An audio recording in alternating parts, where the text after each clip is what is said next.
में स्वागत है। और जैसा कि आप जानते हैं कि ओबीसी में मराठास के लिए एक जगह क्रिएट की जा रही है आरक्षण के थ्रू, और जो कि ये सेंटर एक पहल कर रही है। और इस बारे में हमारे साथ चर्चा कर रहे हैं एनसीपी से महेश तपासे, जो कि अपना व्यू पॉइंट देंगे कि किस तरीके से। सर बहुत बहुत शुक्रिया सर पॉलिटिकल दावपेच के साथ जुड़ने के लिए। सर, क्या ये जो मराठास के लिए आरक्षण दिया जा रहा है, क्या ये वाकई में नीडेड है या फिर कुछ पॉलिटिकल मोटिव? किस तरीके से आप इसको देखते हैं सर?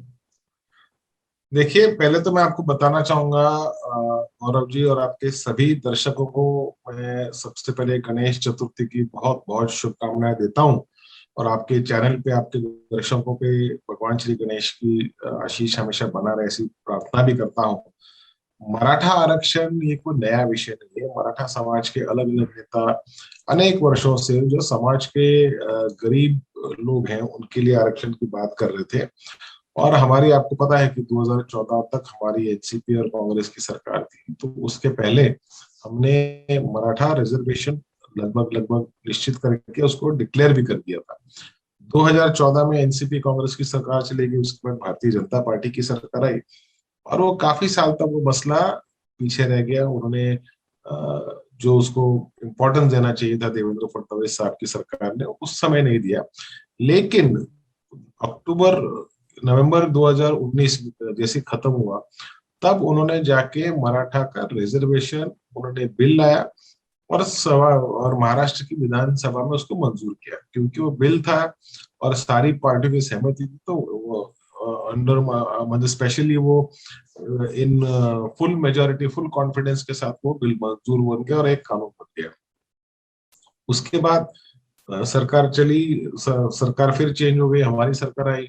और इस दौरान जब कानूनन लड़ाई में जो महाराष्ट्र सरकार ने महाराष्ट्र के विधिमंडल में जो कानून बनाया था, उसको सुप्रीम कोर्ट ने खारिज कर दिया। अब क्यों खारिज कर दिया, ये भी सोचने की बात है। क्योंकि देवेंद्र फडणवीस साहब ने जो कानून लाया था, वो कानून आने के पहले महाराष्ट्र देश की लोकसभा के अंदर भारतीय राज्य घटना जिसको बोलते हैं इंडियन कॉन्स्टिट्यूशन, उसका 102nd अमेंडमेंट हुआ। इस सेकंड अमेंडमेंट के अंदर क्या था कि जो स्टेट का अधिकार था किसी भी ट्राइब को या कम्युनिटी को बैकवर्ड रिजर्वेशन देने का, जो अधिकार स्टेट का था, वो अधिकार इस 102nd अमेंडमेंट के माध्यम से निकालकर वो अधिकार पूर्ण रूप से पार्लियामेंट को दिया गया। वो अधिकार पूर्ण रूप से देश के राष्ट्रपति जी को दिया गया। इस प्रकार का अमेंडमेंट था। तो इसीलिए स्वाभाविक अमेंडमेंट आने के बाद देवेंद्र फडणवीस सरकार ने कानून बनाया था, तो किसी भी एंगल से वो कोर्ट में टिकने वाला नहीं था और वही हुआ जो होना था। बहुत सारे एजिटेशन हुए, पूरे महाराष्ट्र में एजिटेशन हुए। जैसे महाराष्ट्र में मराठा समाज के लिए एजिटेशन हुआ, राजस्थान में गुज्जर समाज के लिए एजिटेशन हुआ, और भी कई स्टेट्स में अलग अलग कम्युनिटी के रिजर्वेशन के एजिटेशन हुए।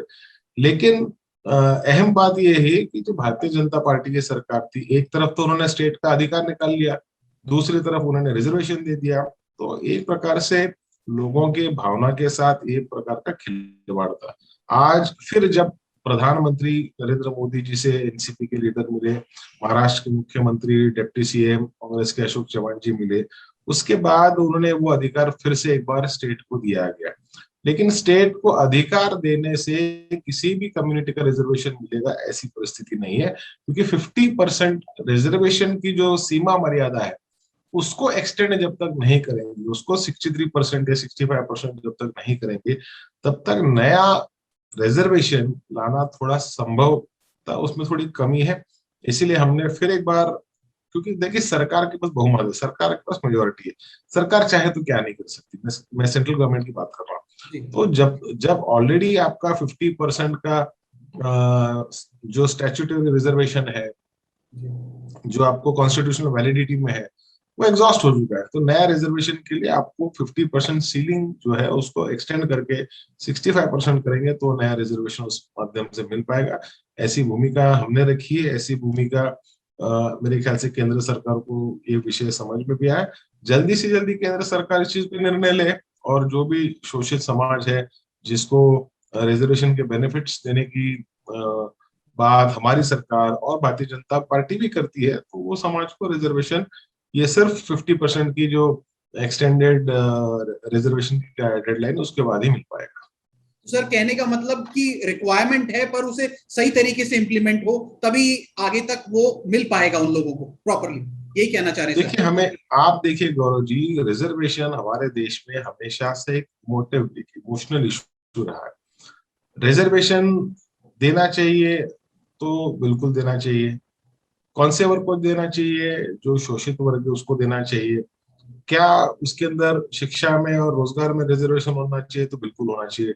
लेकिन उसका जो कॉन्स्टिट्यूशनल फ्रेमवर्क है, जो उसका जो लीगल फ्रेमवर्क है, वो इतना स्ट्रांग होना चाहिए कि कोई अगर बाद में उसको चैलेंज करता है, किसी भी जुडिशियल कोर्ट में चैलेंज करता है, तो that reservation will stand the test of judiciary.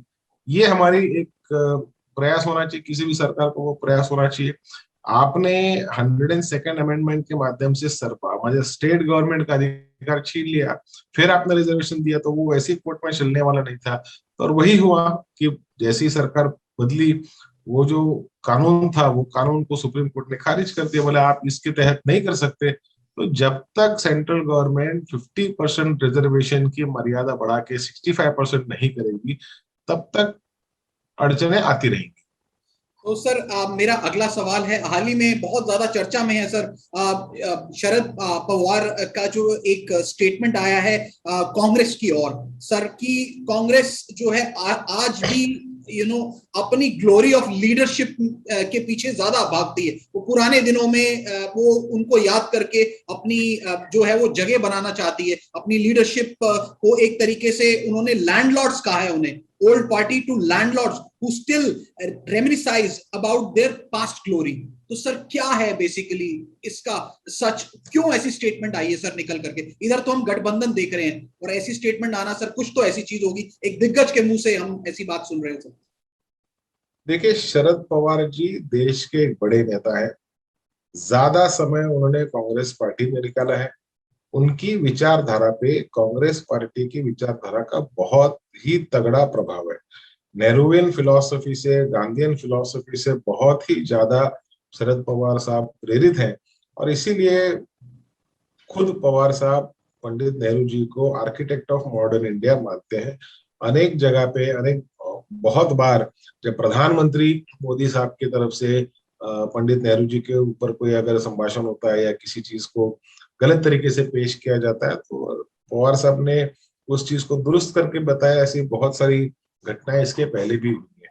देखिए कांग्रेस के कुछ नेताओं को आक्षेप होना स्वाभाविक है, लेकिन थोड़े एक बात समझिए ना, पवार साहब ने किस कॉन्टेक्स्ट में कहा। इंडिया टुडे के एग्जीक्यूटिव आई थिंक एडिटर और इनके साथ मुंबई तक के जो साहिल जोशी ब्यूरो चीफ और राजदीप जी के साथ पवार साहब का एक इंटरव्यू हुआ।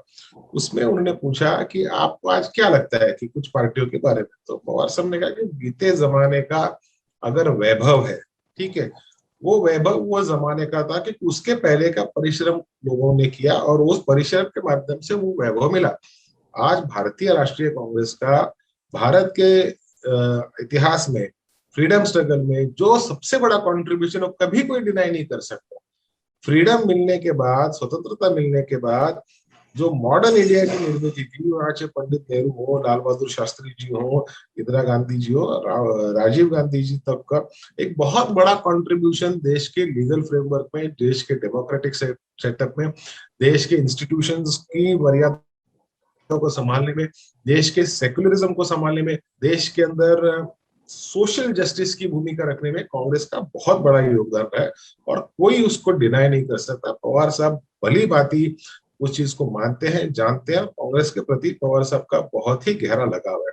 इसके पहले भी जब दिल्ली में आपने देखा कि कुछ विशेषज्ञ लोगों से पवार साहब की बात हुई, तो बीच में एक रूमर उठा कि पवार साहब यूपीए के चेहरा बनेंगे, पवार साहब ये बनेंगे वो। तो पवार साहब ने बड़ी स्पष्ट रूप से कहा कि कांग्रेस एक विचारधारा है, कांग्रेस इस विपक्ष का सबसे प्रमुख दल है। जरूरत क्या है कि कांग्रेस ने भी एक लार्ज हार्टेड पार्टी बनते हुए जो भी रीजनल पार्टीज हैं, रीजनल पार्टीज को अगर साथ में लेगी तो कांग्रेस अपने आप मजबूत होगी और वहां पे भारतीय जनता पार्टी की सरकार नहीं है। बहुत सी, अगर आप देखेंगे पिछले गुजरात का चुनाव ही देख लीजिए, गोवा का चुनाव देख लीजिए, और भी कहीं बिहार का चुनाव देख लीजिए, अगर वहां पे थोड़ा सा एडजस्टमेंट की भूमिका होती तो वहां पे उन स्टेट्स में भारतीय जनता पार्टी की सरकार नहीं आती। ये तो वास्तविकता कोई नकार नहीं सकता। 1999 का बहुत से टीवी चैनल पे मैं डिबेट में गया, तो लोगों ने पूछा कि आपने तो इतनी बड़ी, आप कांग्रेस की बात करते हैं, लेकिन आपने तो कांग्रेस छोड़ दिया, नहीं ये कर दिया, कांग्रेस से गद्दारी करी वगैरह वगैरह। आप समझिए 99 में पवार साहब का विरोध, और सिर्फ पवार साहब का नहीं, तारिक अनवर जी भी थे, ये संगमा जी भी थे, और भी कुछ नेता थे। अब क्योंकि उनका उस पर नाम नहीं है तो मैं भी उनका नाम लेना ही नहीं चाहूंगा, लेकिन हमें पता है कौन वो नेता थे। शायद आज वो दुनिया में नहीं है, लेकिन उनके बारे में बात करना उचित नहीं है।